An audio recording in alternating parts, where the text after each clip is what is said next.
Jungle Explorer here with another trail cam review. This one from BlazeVideo. BlazeVideo sent me this and asked me if I would put it out in the field and test it for them and make a little review for it. So that's what I'm doing here. Never received anything from BlazeVideo before, so I'm really excited to see what they sent me. So let me break it out of the box. Never heard of BlazeVideo before, but nice little box. Got a little welcome card here, and another card saying they appreciate feedback. So, wow, look at this. This is a nice looking little camera. Let me get it out of this plastic bag here.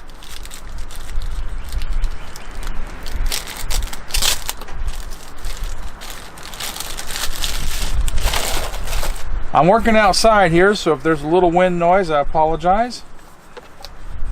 Nice little camera here. Feels real solid, real good box on it. Let me open it up, see what it looks like inside.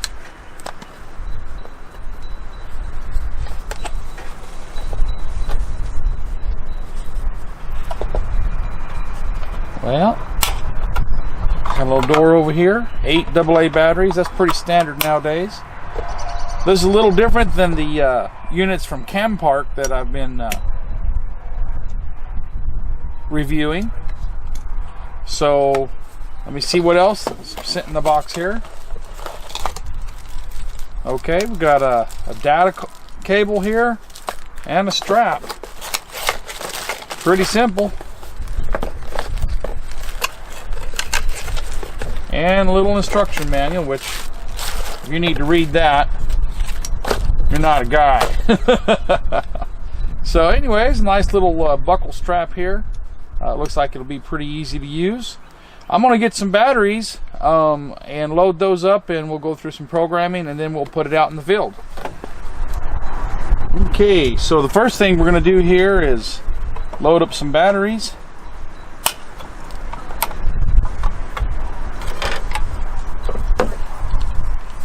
Just got some cheap batteries here. I think they came from Harbor Freight or something like that. They're alkalines. They'll do the job. I'm not one to spend extra money for like Duracells and things like that.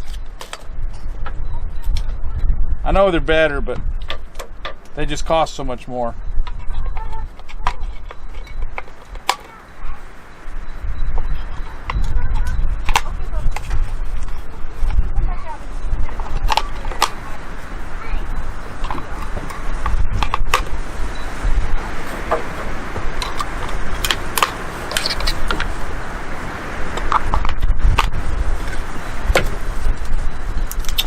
Need 2 more.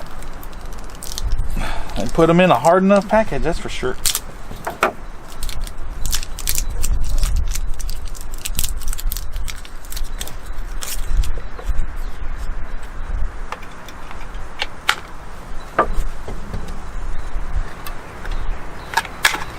Okay, it takes a full-size SD card instead of a micro SD card, and I'm going to be using a 8 GB SanDisk Ultra class 10 card here. Let's see which way it goes in. It goes in facing with the label facing up. Okay, that's easy. On the bottom here we have a data port and 6 volt power port. That's interesting. It says 6 volts. Let's see if I can zoom in here and let you see this. I don't know if you can see that or not, but you see there it says 6 volts. And what's interesting about that right there saying 6 volts is that when you add 8 1.5 batteries, 1.5 volt batteries together, you get 12 volts. But it has 6 volts auxiliary power, which means, I guess it means it can run off of 6 and 12 volts. So that's pretty cool. Okay. let's go ahead and go to the menu here. Let's take this little reflective tape thing off.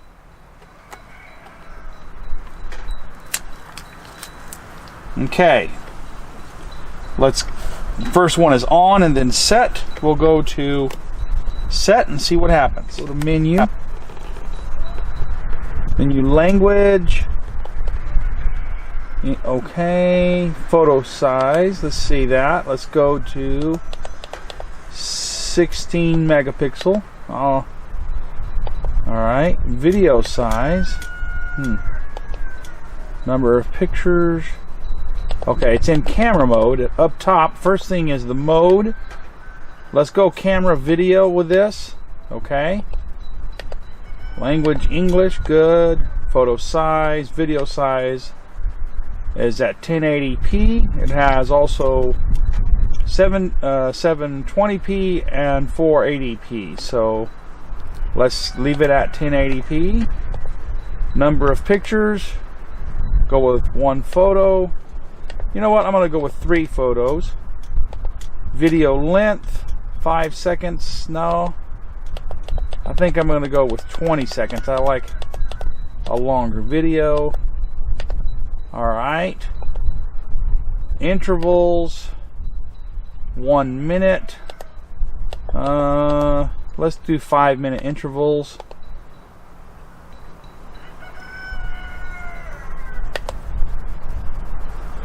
Sensor level is set to high. Let's go ahead and leave it on high.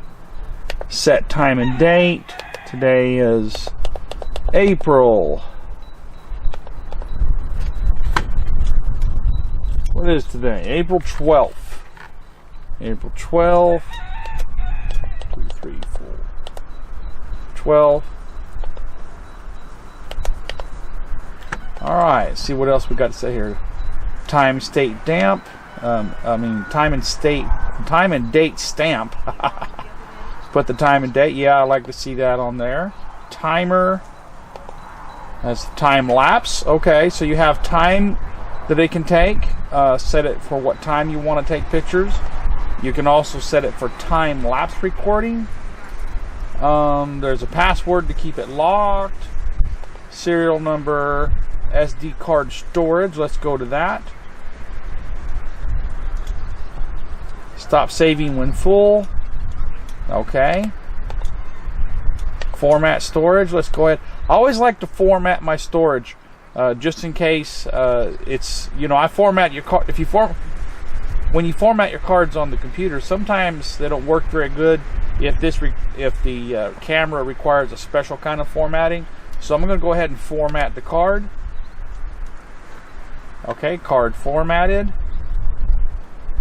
Default settings, version, and we've gone through and we've set it up. Not that hard at all, pretty simple to use. I hope you can see some of that. Alright, now we'll turn it to off and we're ready to go put this baby up out in the field. So let's go put it up.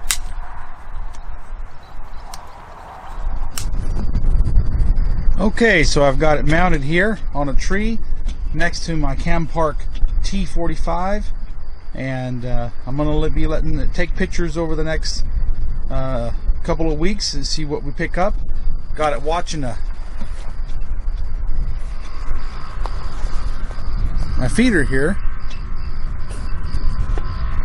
I've got it watching my feeder, and I got some food in it and everything, so hopefully something will come and we'll get some pictures of some pigs or deer or whatever comes to eat at the feeder. So we'll be watching it for the next few weeks and see what we pick up.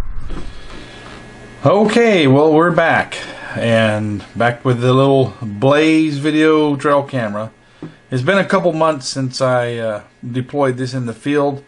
I had a little trouble with it on the first deployment. I put an 8 gigabyte SD card in it and set it to take 3 pictures and 1 20-second video every 5 minutes, and the camera basically took about 500-600 pictures in the first couple of days and filled up the card, and so it was out there for a few weeks and it didn't really capture anything because the card was completely full. So I brought it back in. Because it is a 16 megapixel, the file sizes are a little bit bigger than normal. And so I brought it back in and put a 32 gigabyte card in there, reduced it down to one picture and one video every 10 minutes, and put it back out in the field, and left it out there for about a month. And it captured almost 1,900 pictures in that time. And so I'm going to show you some examples of those pictures and videos that it captured over the last month, and let you judge for yourself what you think about it. The one thing that I can say before we get into that is that it did seem to be a little more susceptible to wind and motion that were non-animal life, like grass and weeds and stuff that were in front of it. And so it took a lot of pictures that were not of actual animals moving. But I have to say that any camera in this situation probably wouldn't do much better. I've had some cameras that were a little better at not detecting weeds and branches and things moving than this one here. But it did okay. It's just it's been a super stormy month. We've had lots of wind, lots of rainstorms, 2 or 3 times a week, and so it's had a lot of motion going on. And of course, with all the rain comes a lot of massive growth in weeds and grass, and it's been hard to keep things out from in front of it. So, it's not that, any camera on these conditions would have given some false positives. So let's go ahead and I'm going to show you some pictures that I took with it. Okay, so this first picture is of a deer feeding at night, and so it gives you a good idea of the nighttime vision of the camera. The next picture is just an actual daytime picture when it's cloudy. There's no animal in the screen here. I just want to kind of give you an idea of the picture quality on a cloudy day. This is a Rio Grande turkey that is coming to the feeder, and you can see the turkey there. This is just a dove in flight over to the right hand side there that it just caught, and just to kind of demonstrate that if a bird flying by can set it off and it catches that bird in semi-flight and it's kind of still, that's a pretty good shutter speed. Again, this is the Rio Grande turkey again. Came back another day, and this is in the middle of the day. It's a sunshiny day, so I included this picture to kind of give you an idea of what it looks like on a blue sky sunshiny day. Another deer at night feeding there, and yet another deer at night.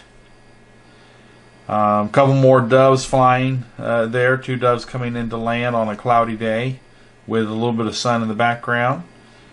And yet another deer. I didn't have any daytime deer. This is the turkey up close so that you can see, it's a pretty good resolution there. This is a deer in the late afternoon. So just, it's kind of a cloudy day, less light. Low light conditions, kind of showing you what that'll do.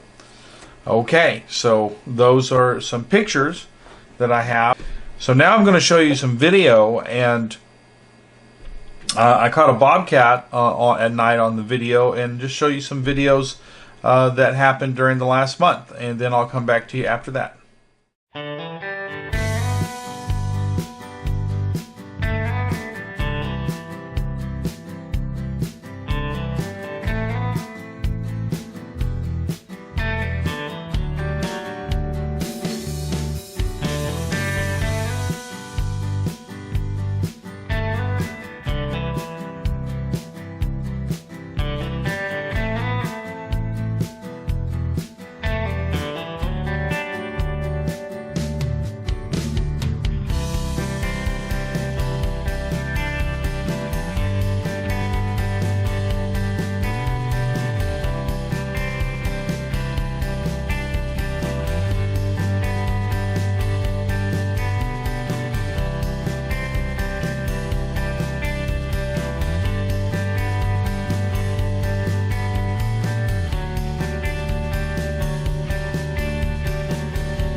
Okay, well, so how did the camera do? Well, you've seen the pictures.